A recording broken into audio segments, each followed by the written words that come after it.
और ये तस्वीरें आपको दिखा रहे हैं जब प्रधानमंत्री नरेंद्र मोदी कालाराम मंदिर पहुंचे और वहां पर भी पूजा प्रार्थना करते हुए प्रधानमंत्री मोदी नजर आए। और इस दौरान की ये तस्वीरें आपको दिखा रहे हैं।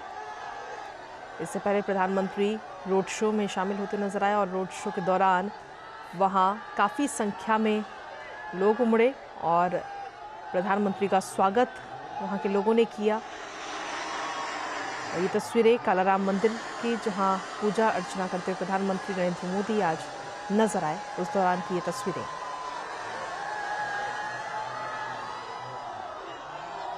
तो आपको बता दें कि प्रधानमंत्री नरेंद्र मोदी आज महाराष्ट्र के दौरे पर है, जहां इस वक्त नासिक में हैं। और अब से कुछ ही देर में प्रधानमंत्री 27वां राष्ट्रीय युवा महोत्सव का जो कार्यक्रम है उसका उद्घाटन करते हुए नजर आएंगे।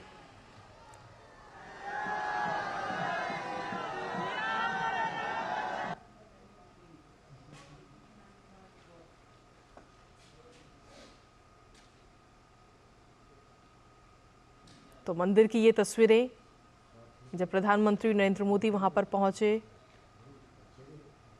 और पूजा प्रार्थना वहां पर उन्होंने की। इस दौरान प्रधानमंत्री को एक भेंट भी दी गई। ये तस्वीरें उस दौरान की आपको दिखा रहे हैं।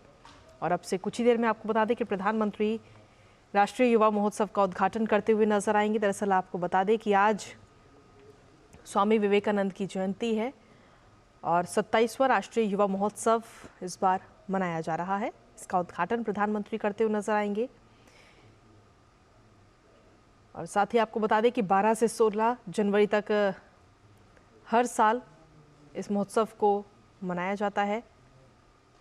काफ़ी संख्या में जो युवा हैं वो इस कार्यक्रम में शामिल होते हुए नजर आएंगे। तो ये तो नासिक का कार्यक्रम है। इसके अलावा अगर मुंबई की बात करें तो आज प्रधानमंत्री नरेंद्र मोदी का नासिक के बाद में मुंबई का भी दौरा रहेगा, जहां पर अटल सेतु का उद्घाटन करते हुए प्रधानमंत्री नजर आएंगे। लेकिन जब प्रधानमंत्री आज नासिक पहुंचे तो उनका भव्य स्वागत वहां के लोगों ने किया। उन पर पुष्प बरसाए, मोदी मोदी के नारे लगाए, जय श्री राम के नारे लगाए, भारत माता की जय के नारे लगाए। और साथ ही प्रधानमंत्री ने हाथ हिलाकर सभी का अभिवादन भी उस दौरान स्वीकार किया। उसके बाद में कालाराम मंदिर पहुंचे प्रधानमंत्री, जहां पर पूजा अर्चना उन्होंने की। और उस दौरान की तस्वीरें भी इस वक्त आपको दिखा रहे हैं। महाराष्ट्र के नासिक की ये तस्वीरें हैं। और बस अब इंतज़ार किया जा रहा है प्रधानमंत्री का, जब वो कार्यक्रम में शामिल होने के लिए वहां पहुंचेंगे। राष्ट्रीय युवा महोत्सव इस बार आपको बता दें कि 27वां राष्ट्रीय युवा महोत्सव मनाया जा रहा है। 12 जनवरी से लेकर 16 जनवरी तक का ये कार्यक्रम रहेगा। और इस बार की जो थीम है वो है विकसित भारत एट 2047, युवाओं के लिए, युवाओं के द्वारा।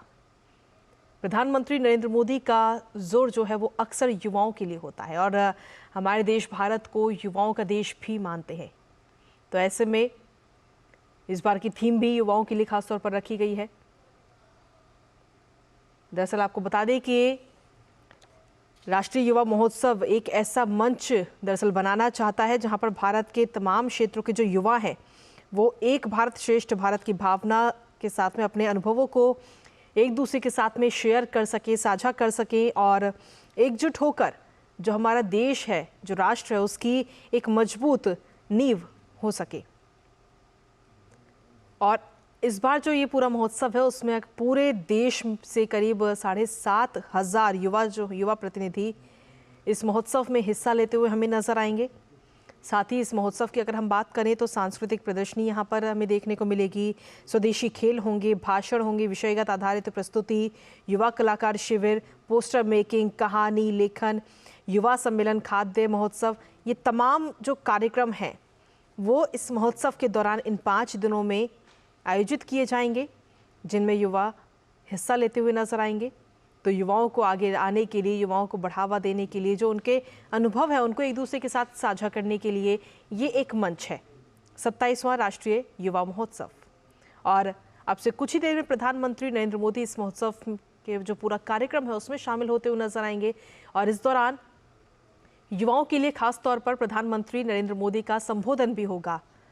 और इस संबोधन में वाकई देखना होगा कि प्रधानमंत्री किन बातों को अपने संबोधन में रखते हुए नजर आएंगे, क्योंकि प्रधानमंत्री के संबोधन में अक्सर युवाओं की बात वो ज़रूर करते हैं। और युवाओं को एकजुट करने की बात करते हैं, राष्ट्र के प्रति समर्पित करने की बात करते हैं, तो इस बार जो आज का संबोधन होगा वो वाकई देखना होगा। लेकिन फिलहाल जो ये तस्वीरें आपको दिखा रहे हैं महाराष्ट्र के नासिक के कालाराम मंदिर की ये तस्वीरें, जहां पर प्रधानमंत्री नरेंद्र मोदी पहुंचे और पूजा आराधना करते हुए प्रधानमंत्री नजर आए, उस दौरान की ये तस्वीरें आपको दिखा रहे हैं। प्रधानमंत्री नरेंद्र मोदी आज महाराष्ट्र के दौरे पर हैं और आज महाराष्ट्र में वो पहले नासिक में इस वक्त मौजूद हैं, उसके बाद में उनका मुंबई का ये दौरा रहेगा। मुंबई भी जाएंगे जहां पर अटल सेतु का उद्घाटन करते हुए आज प्रधानमंत्री नजर आएंगे।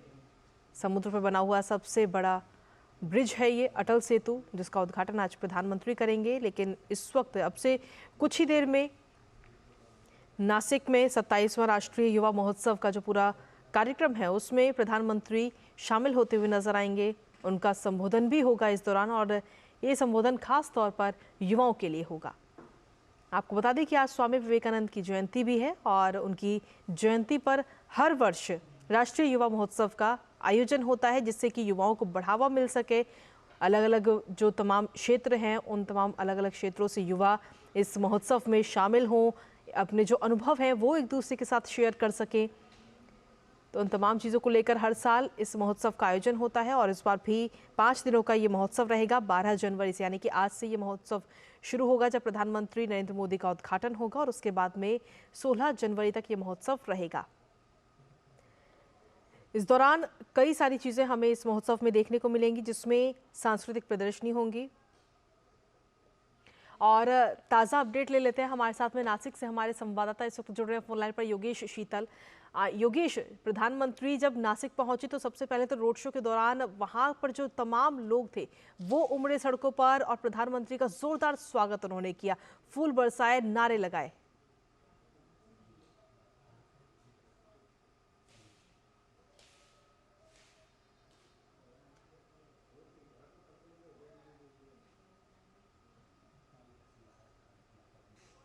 योगेश, आवाज मिल पा रही है आपको?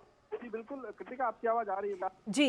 योगेश, जिस तरीके की हम ये तस्वीरें देख पा रहे हैं, प्रधानमंत्री नरेंद्र मोदी जब नासिक में कालाराम मंदिर पहुंचे तो पूजा आराधना करते हुए नजर आए, भजन भी गाते हुए प्रधानमंत्री नजर आए। जी कृतिका, वो यहाँ पे देखिए रोड शो के बाद प्रधानमंत्री ये रामकुंड गए थे और उसके बाद जो कालाराम मंदिर आए हैं। कालाराम मंदिर में जो एक बहुत विशेष चीज होने वाली है वो ये होने वाली है कि जो पुरोहित समाज है और साथ में जो यहाँ के साधु संत समाज है वहां पे वो उनसे बात करने वाले हैं। ये काफी सिग्निफिकेंट रहेगा क्योंकि बहुत आप कह सकते हैं कि एक कालावधि के बाद जो है ये मौका नासिक में मिलेगा। हालांकि कई सारे ऐसी चीजें हुई है पिछले कुछ समय में जब प्रधानमंत्री ने थ्रू वीडियो कॉन्फ्रेंसिंग कई साधु संत से बात की थी, खास करके जब वो पूरा कॉरिडोर बन रहा था, ज्योतिर्लिंग का जो कॉरिडोर बन रहा था। हम जानते हैं जो 12 ज्योतिर्लिंग देश में है उसमें से एक नासिक में त्र्यंबकेश्वर भी है, तो उसके थ्रू कई बार कम्युनिकेशन हुआ है। लेकिन जो फेस टू फेस कम्युनिकेशन है वो पहली बार जो है आज यहाँ पर होगा। और जो कालाराम मंदिर है यहाँ की विशेषता ये है कि क्योंकि जो राम, सीता और लक्ष्मण यहाँ पे हैं और साथ में जो श्री हनुमान है, इनकी जो पूरी कलाकृति है वो काले रंग की है। तो ये यहाँ की विशेषता है। जिस तरीके से हम देखते हैं महाराष्ट्र में हर जगह की अपनी विशेषता है। अगर आप नांदेड़ जाएंगे तो वहाँ पे आपको हनुमान जी की जो सोए हुए हनुमान जी जो है वो वहाँ पे विराजे हैं। तो हर जगह का महाराष्ट्र का एक कल्चरल, रिच कल्चरल जो हेरिटेज है उसकी एक झलक आपको नासिक में दिख जाएगी। नासिक में कई ऐसे जगह हैं जहाँ पे ये सब चीजें आपको दिखती है और उनमें से कालाराम मंदिर एक है। तो यहाँ पे अभी जो है प्रधानमंत्री जो पूजा अर्चना है वो करने के बाद जो साधु संत हैं उनके साथ उनकी मुलाकात हुई है। मुलाकात के बाद जो यहाँ पे जैसा कि आप बता भी रही थी जो 27th यूथ फेस्टिवल है उसका फॉर्मल इनॉग्रेशन जो है वो होगा। जी कृतिका बताएं। जी, आपके पास वापस आते हैं यथावत कर्तुमर्हसि।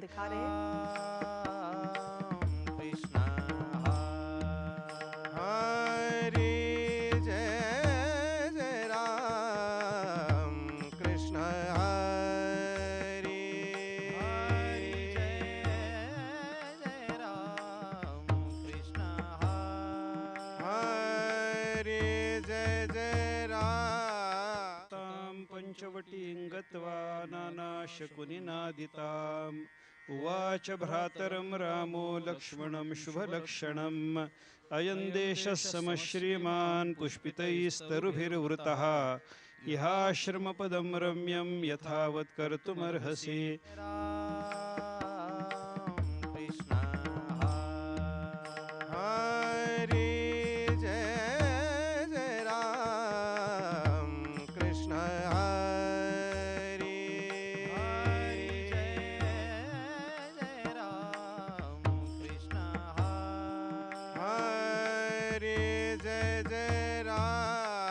तां पञ्चवटीं गत्वा नानाशकुनिनादिताम् उवाच भ्रातरं रामो लक्ष्मणं शुभलक्षणम् अयं देशः समश्रीमान् पुष्पितैस्तरुभिर्वृतः इहाश्रमपदं रम्यं यथावत् कर्तुमर्हसि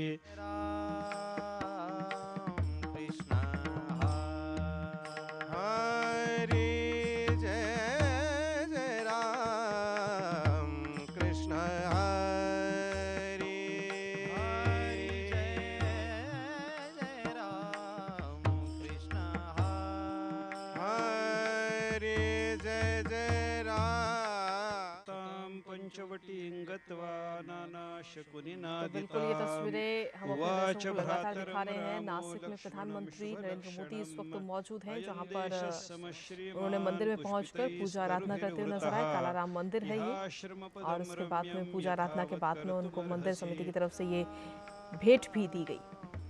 और हमारे साथ में इस वक्त हमारे संवाददाता भी लगातार बने हुए हैं, योगेश फोन लाइन पर। योगेश, जिस तरीके से तस्वीरें भी हमने अपने दर्शकों को दिखाई, और वाकई अगर इस मंदिर की बात करें तो काफ़ी पुराना मंदिर इसे माना जाता है। और प्रधानमंत्री नरेंद्र मोदी जब यहाँ पहुँचे, नासिक जब वो पहुँचे थे, तो रोड शो के दौरान काफ़ी संख्या में लोग उनका अभिवादन करने के लिए पहुँचे, और प्रधानमंत्री ने हाथ हिलाकर सबका अभिवादन भी स्वीकार किया। लोगों ने पुष्प बरसाए प्रधानमंत्री नरेंद्र मोदी पर। योगेश।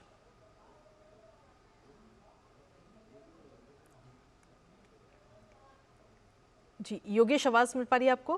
जी कृतिका, तो जिस तरीके से रोड शो की हम बात कर रहे थे, तो जो रोड शो का पूरा रूट था, अगर आपने नोटिस किया होगा, तो ये एरिया बेसिकली बहुत ज्यादा कंजेस्टेड एरिया नहीं है। बेसिकली एक आप कह सकते हैं कि आइसोलेटेड एरिया आप कह सकते हैं, क्योंकि जो हेलीपैड है, जो एयरपोर्ट का जो रूट है, वो वहाँ पे काफी बिल्डिंग्स नहीं थी। इसके बावजूद अगर आप देखेंगे तो दोनों तरफ से हर उम्र के लोग थे वहाँ पे, महिलाएं भी बड़ी संख्या में थी। क्योंकि अगर आप युवाओं को, क्योंकि आज का पूरा दिन जो है स्वामी विवेकानंद को समर्पित किया गया है, उनकी जन्मदिन है आज, तो अगर आप देखेंगे तो युवाओं की भागीदारी काफी ज्यादा थी। और क्योंकि युवाओं को लेकर काफी सारी चीजें नासिक में चलती रहती है, युवाओं को लेकर हमने देखा था लास्ट ईयर जो है वो जो युवा पोर्टल है वो भी 31 अक्टूबर को इनॉग्रेट किया गया था पीएम के जरिए। कई सारी ऐसी स्कीम्स हैं जो कि युवाओं को डेडिकेट है। अगर आप योजनाओं की बात करें तो अगर आप मुद्रा योजना ले लें, जिसमें करीब 69% जो मुद्रा योजना का पूरा लोन है वो महिलाओं को है। और जिस तरीके से पहले हमने देखा था 2014 के करीब तीन इकाई में जो है स्टार्टअप था, उसके बाद किस तरीके से स्टार्टअप लाखों में पहुंच गए। जो अलग जो स्टार्टअप्स का एक अलग कैटेगरी था, वो अलग तरीके से हमने देखा कि वो काफी, जिस तरीके से हम यूनिकॉर्न देखे, यूनिकॉर्न किस तरीके से बूस्ट हुआ। तो आप देखेंगे तो युवाओं पर एक फोकस है, और खासकर के जो थीम है 2047 तक भारत को विकसित बनाना है, ये जो थीम सरकार लेकर चल रही है, और जिस थीम को लेकर आज सांस्कृतिक कार्यक्रम भी तपोवन मैदान में आयोजित किए गए हैं। जो कार्यक्रम होगा उसका थीम ही है 2037 में युवा भारत किस तरीके से बनेगा। और ऐसे समय में युवाओं की पार्टिसिपेशन को लेकर जब पीएम का कोई कॉल जाता है तो उसका आपको धरातल पर असर साफ दिखता है। और वही मुझे लगता है यहाँ पे आज रोड शो जो हुआ उसमें दिखाई दिया। बाकी अगर जो अभी तपोवन ग्राउंड में जो मुख्य कार्यक्रम है तपोवन ग्राउंड में, जहाँ पे करीब 8,000 पार्टिसिपेंट्स जो हैं पूरे देश भर से वहाँ पे आएंगे, उनमें से करीब 3,000 जो है वो महाराष्ट्र के हैं। महाराष्ट्र में नासिक से ले लीजिए, या नॉर्थन महाराष्ट्र ले लीजिए, विदर्भ ले लीजिए, आप कोंकण रीजन ले लीजिए, जो भी रीजन है, मराठवाड़ा रीजन ले लीजिए, हर रीजन के जो पार्टिसिपेंट है वो काफी उत्सुक होकर यहाँ पे आए हैं, क्योंकि एक नेशनल लेवल का होता है और ये कम्पिटिटिव भी है और नॉन कम्पिटिटिव भी है। मसलन आप इसमें मार्शल एक्ट भी है, अगर आप देखें तो इंटेलेक्चुअल डिलिबरेशंस हैं, सेमिनार्स हैं, स्पीचेज हैं, ये भी हैं। इसके अलावे फोक नृत्य जो होता है, फोक डांस होता है, फोक म्यूजिक होता है, जो महाराष्ट्र की पेंटिंग्स है महाराष्ट्र की, इन सब चीजों की एक झलक जो है वो आपको इसमें दिखाई देगी। तो कुल मिलाकर अगर आप देखें तो एक कॉम्प्रिहेंसिव पूरा प्लान आउट जो है वो आज पीएम की विजिट का है नासिक में। इसके बाद अगर आप देखें, नासिक के बाद प्रधानमंत्री यहाँ से मुंबई जाएंगे, तो जो अटल सेतु है, जो कि पूरा एक ट्रांसफार्मर लिंक है जो कि मुंबई को नवी मुंबई से जोड़ता है, करीब 20 किलोमीटर का स्ट्रेच है, जिसमें 16 किलोमीटर के करीब समुद्र के ऊपर बना हुआ है, बाकी 5 किलोमीटर के ऊपर जो है वो जी। जो जमीन का हिस्सा है। तो कुल मिलाकर अगर आप देखें तो ना केवल कल्चरली या आप कह सकते हैं कि जो सिग्निफिकेंट है इसका, ना केवल यहाँ के बुनियादी विकास से जुड़ा हुआ है, बल्कि एक आप देखें तो ओवरऑल कंसेप्ट जो है वो भी यहाँ पे सेट होता आज के दिन दिख रहा है। जी कृतिका। जी, जिस तरीके से हम ये तस्वीरें भी देख पा रहे हैं, कालाराम मंदिर भी प्रधानमंत्री पहुंचे और साथ ही अगर 27वें जो आज का पूरा कार्यक्रम रहेगा, आज 27वां राष्ट्रीय युवा महोत्सव है और हर साल इस महोत्सव को मनाया जाता है। सीधे तौर पर युवाओं को किस तरीके से आगे हर क्षेत्र में बढ़ाया जाए, जो उनके खुद के एक्सपीरियंस है वो एक दूसरे के साथ कैसे किस प्रकार से वो शेयर करें, इसलिए ये महोत्सव होता है। और स्वामी विवेकानंद की अगर हम बात करें तो उनका जो एक कोट है वो काफ़ी प्रसिद्ध है और कई सारे युवा जो हैं उनके जीवन पर आगे बढ़ते हैं, उनकी तमाम चीज़ों को अपने जीवन में उतारते हैं स्वामी विवेकानंद को देखकर। तो ऐसे में जो वहाँ युवा आज के जो पूरा महोत्सव है 5 दिनों का, उसमें शामिल होने के लिए भी वहाँ पर पहुंचे हुए हैं। देखिए स्वामी विवेकानंद को जहाँ तक मैंने पढ़ा है, उनकी कई जो उनपे लिखी हुई जो रचनाएं जो मैंने पढ़ी है, उनमें एक चीज जो है मुझे सबसे ज्यादा आकर्षित की थी। जिस तरीके से अगर आप देखें जो एपीजे अब्दुल कलाम ने जिस तरीके से विंग्स ऑफ फायर लिखा, उसमें उन्होंने अपने अनुभव लिखे। अगर आप स्वामी विवेकानंद को देखें तो उनकी एक चीज काफी फेमस थी कि उन्होंने एक ललकार दी थी कि आपको जस्ट वेट एंड, मतलब आप काउंटर कीजिए भय को, उसका सामना कीजिए और भागिए मत। ये स्वामी विवेकानंद का काफी प्रसिद्ध कथन है और इसको आप देखेंगे तो मुझे याद है अंतिम समय जब मैं नितिन गडकरी के शायद किसी कार्यक्रम में था तो उन्होंने भी इस चीज को बोला था। तो स्वामी विवेकानंद का जो युवा व्यक्तित्व है वो काफी ज्यादा आकर्षित करने वाला है और देश में खास करके आप देखेंगे तो युवा काफी ज्यादा आकर्षित होते हैं और खासकर यूथ आइकन भी माने जाते हैं और उनको ही समर्पित पूरा का पूरा जो पूरा स्टेज है 12 से 16 तारीख के बीच में जो नासिक में आयोजित है, यह उनको ही समर्पित है। दूसरी चीज जहां तक आपने बोला कि अगर खेल की अगर आप बात कर लीजिए या ओवरऑल जो पूरा अगर आप कंसेप्ट ले लीजिए जो नेशनल यूथ फेस्टिवल का है, तो इसमें बहुत सारी चीजें हैं जो कि महाराष्ट्र के पर्सपेक्टिव में इंपॉर्टेंट है। सबसे पहला जो आप याद होगा जब 37वां खेल ये नेशनल गेम्स हुआ था गोवा में, तो महाराष्ट्र उसमें सबसे ऊपर था। 228 या 220 मेडल, 228 मेडल मुझे ठीक अगर याद आ रहा है तो 228 मेडल महाराष्ट्र ने जीते थे, जिसमें 80 जो है वो गोल्ड मेडल थे। इसके अलावा 69 जो है सिल्वर मेडल थे, 79 ब्रोंज मेडल थे। तो ये सब जो अचीवमेंट है वो यहाँ का रहा है। अगर आप ओवरऑल देखेंगे, अगर आप भारत के अगर आप सिर्फ स्पोर्ट्स की बात कर लीजिए तो फिर जो आसियान गेम रिसेंटली हुआ जो कि चाइना में हुआ, उसमें 107 मेडल भारत ने जीता था। ये पहली बार ऐसा हुआ था कि पिछले सारे रिकॉर्ड को तोड़ के इतना मेडल जीता, जिसमें 28 गोल्ड थे। इसी तरह एशियन पैरा गेम्स तो वर्ल्ड एथलेटिक्स चैंपियनशिप अगर आप ले लीजिए, वर्ल्ड कप जो क्रिकेट। योगेश अगर देखा जाए तो देखिए प्रधानमंत्री नरेंद्र मोदी जब इस मंदिर में पहुंचे तो इस मंदिर का भी अपने आप में एक अलग इतिहास रहा है। हम चाहेंगे हमारे दर्शकों को एक बार उस मंदिर का आप इतिहास भी बताएं। अगर आप मंदिर की बात करें तो ये मेन इसका ये है कि इसकी जो करीब 500 साल पुराना ये कालाराम मंदिर यहाँ पे है और यहाँ पे चूंकि यहाँ से जो कनेक्टेड है, यहाँ से करीब 23 किलोमीटर जो है वो ज्योतिर्लिंग है यहाँ पे। तो यहाँ के जितने भी मंदिर हैं, चाहे वो कालाराम मंदिर, इससे पहले रामकुंड भी गए, हर मंदिर से जुड़ा आपको इतिहास मिलेगा। कुल मिलाकर नासिक शहर का ही इतिहास है, क्योंकि शूर्पणखा से जुड़ा हुआ है। कहा जाता है कि जब शूर्पणखा का नाक काटा गया था तो नासिक जो कटा था उससे उसी के नाम पे ये शहर का नाम पड़ा। और इसके अलावा जब रामचंद्र जी वनवास में गए थे तो जो रामकुंड है यही वो जगह है जहाँ पे वो उन्होंने स्नान किया था। तो इसको लेकर जो है वहाँ पे आप कह सकते हैं कि एक जुड़ाव जो है, रिलीजियस जुड़ाव आप बोल सकते हैं, वो वहाँ पे है। इसके अलावा कालाराम मंदिर में जैसा कि मैंने आपको कहा कि यहाँ पे क्योंकि जो मूर्ति है जनरली आप देखेंगे हनुमान जी की जो प्रतिमा है वो हर जगह आपको लाल रंग में दिखेगी, लेकिन यहाँ पे जो है यहाँ पे वो आपको हरे रंग की, वो काले रंग की दिखेगी। अनुमानतः ये कहते हैं कि 7वीं से 11वीं शताब्दी पहले का ये मंदिर है, जिसकी प्राचीनता का दावा किया गया है और बहुत पुराना है भी। बहुत सारी इससे जुड़ी हुई किस्साएं हैं, जैसे कि तुर्की आक्रमण के दौरान भी इसको बचाया गया था। इसके अलावा कई सारे आक्रमण हुए, इसको एक समय गोदावरी नदी में मूर्ति को फेंका भी गया था, लेकिन फिर से इसको रिस्टोर किया गया। 1788 में इसको वापस जो यहाँ पे जो उस वक्त के जो शासक थे उन्होंने इसको इंस्टॉल किया था। कई सारी चीजें यहाँ पे हुई है, पुनर्जीवित करने का अभियान चलाया। कई सारी घटनाएं जो है वो आपकी मदंतियां भी बोल सकते हैं, वो इससे जुड़ी हुई है। और सबसे महत्वपूर्ण जो है, जैसा कि मैंने आपको कहा कि जो वनवास था, रामचंद्र जी का जो वनवास था जिसमें वो सीता जो लक्ष्मण जी के साथ थे, उस वक्त दो पंचवटी में रुके थे और पंचवटी में जिस तरीके का पूरा घटनाक्रम था वो यहाँ से इस मंदिर से भी जुड़ा हुआ है। तो अगर आप देखें तो इसका ऐतिहासिक काफी सिग्निफिकेंट तो है ही। इसके अलावा क्योंकि नासिक में पवित्र गोदावरी है जहाँ पे लोग स्नान करते हैं, अलग अलग कुंड हैं, राम कुंड है, सीता कुंड है, अलग अलग कुंड आपको यहाँ पे दिख जाएंगे। सिंहस्थ महाकुंभ जो है, कुंभ का आयोजन यहाँ पे होता है, सिंहस्थ महाकुंभ होता है। तो कुल मिलाकर ये सब चीजें जो है एक तरीके का सिग्निफिकेंट है, अगर आप सिर्फ मंदिर और नासिक के इस धरोहर की बात करें तो। जी जिस तरीके से योगेश देखा जाए तो प्रधानमंत्री नरेंद्र मोदी जब यहाँ पर पहुंचे तो पूजा आराधना तो की ही, लेकिन साथ ही वो भजन पूजा पाठ भी करते हुए यहाँ पर नजर आए और इस दौरान यहाँ पर पाठ भी चलता रहा।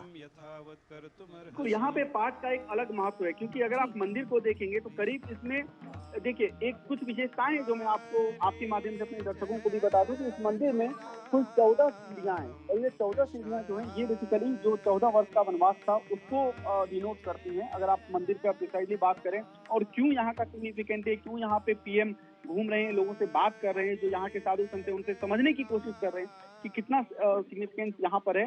तो जिस तरीके से मैंने आपको बोला, हर चीज यहाँ किसी न किसी चीज से जुड़ी हुई है। आपको यहाँ पे 84 खंबे दिखेंगे, जो कि बेसिकली 84 लाख जो योनि होता है, जिसमें कहते हैं कि जो आत्माएं हैं वो अलग अलग योनि में जाती है। तो ये आपको यहाँ का सिग्निफिकेंस जो है वो दिखेगा। तो पीएम कहीं ना कहीं वो just are trying to communicate कि वो किस तरीके से जो और इन मंदिर से जुड़ी हुई चीजें हैं उनको लेकर वो उत्सुकता स्वाभाविक सी बात है किसी भी व्यक्ति को होती है। और पीएम एज ए इंडिविजुअल भी आपको कई बार देखा होगा कि इन सब चीजों को जानने के प्रति उत्सुक रहते हैं, और खास करके तब जब ये सामने मिल रहे हैं, साधु संत से मिल रहे हैं, जो लोग वहाँ पे हैं, जो लोग काफी वंशों से जो लोग वहाँ पे उस मंदिर की देखरेख कर रहे हैं, मंदिर के प्रशासन का हिस्सा है, तो वो वहाँ पे वो इंटरेक्ट कर रहे हैं और वहाँ से इनका पूरा कार्यक्रम इस तरीके से चल रहा है। जी कृतिका जी, जिस तरीके से देखा जाए तो प्रधानमंत्री ने आज एक ट्वीट भी किया और इस दौरान उन्होंने रामलला अयोध्या की जिक्र करते हुए नजर आए।